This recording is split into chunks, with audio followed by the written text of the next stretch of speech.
د اتڼ ساز راته غږېږي چې پښتون وایي اتڼ ساز راته غږېږي چې پښتون وایي زما د تن وینه مستېږي چې پښتون وایي او لکه سړی چې په غوږونو خوشبويي راکاږي لکه سړی چې په غوږونو خوشبويي راکاږي لکه ګلونه راورېږي چې پښتون وایي لکه سړی چې په غوږونو خوشبويي راکاږي لکه ګلونه راورېږي چې پښتون وایي او پرله پسې به دا لیکل او لوستل هم پکار دي پرله پسې به دا لیکل او لوستل هم پکار دي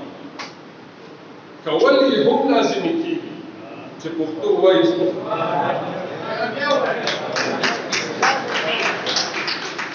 پرله پسې به دا لیکل او لوستل هم پکار دي کول یې هم لازمي کېږي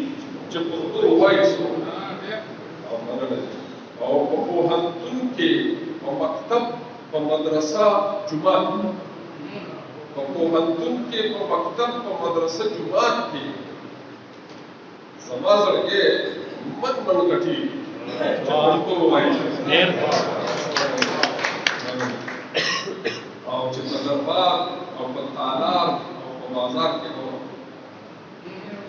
چې په دربار او په تالار او په بازار کې اورم مدام په ما غولی ودرېږي چې پښتو وایي او دا د خوشحال و سبحان خان اوس خوشحاله دا د خوشحال و د حمزه و او زما ارمان دی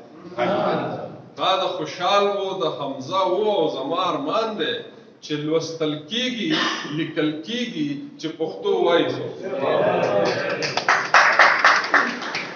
بده بدنامه سپکه سپوره ناروا چې کوي بده بدنامه سپکه سپوره ناروا چې کوي زما زړه بې واره درزېږي چې پښتو وایي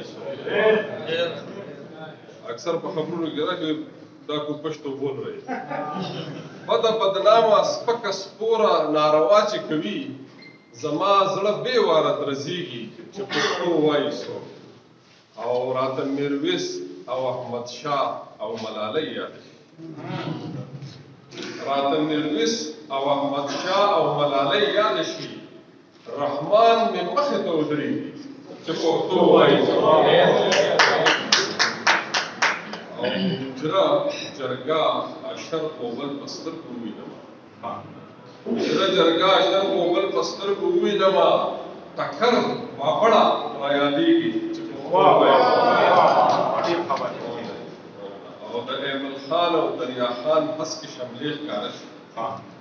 د ایمل خان او دریا خان هس کې شملې ښکاره شي د کالو خان توره شرنګېږي چې پښتو وایي او په تصور کې آدم خان او درخانۍ له لاړ شم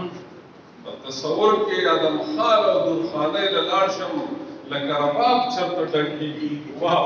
په تصور کې آدم خان او درخانۍ له لاړ شم لکه رباب چرته ټنګېږي چې پښتو وایي او توره او ننګ او پت ښېګړه او حیا او وفا توره او ننګ او پت ښېګړه او حیا او وفا مخ ته مې سوری سوری کېږي چې پښتو وایي او خپله که پوره وي که سپوره خټه ډوسېږي خپله که پوره وي که سپوره خټه ډوسېږي تل به مېلمه ته خوشحالېږي چې پښتو وایي او په خپو پرېوځي یا به تښتي یا به مرګ خپلوي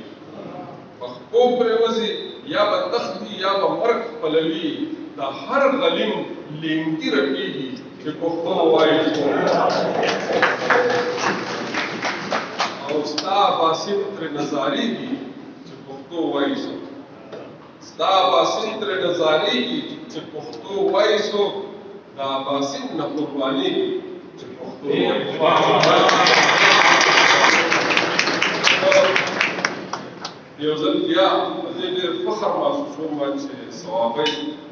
ما سره مینه وکړه او صوابۍ زموږ د پښتنو سره دی او کله چې موږ ذکر کوو د ثوابۍ دغه غټ غټ شخصیتونه ټول ماته رایادېږي که هغه سر صاحبزاده عبدالقیوم خان دی او هغه که عبدالغفران بیګس دی او هغه که ماستر شیر افضل دی او هغه که خان روشن خان دی او هغه که نادر خان غزني دی او هغه مولانا عبدالقادر دی او داسې پسې ځم زموږ د صوابۍ کې ډېر لوی لوی شخصیتونه موجود دي خو دا افسوس دی چې زموږ تاریخ نشته نو د هغې نه بچي محرومه دي میډیا کې چې کوم کار کېږي خصوصا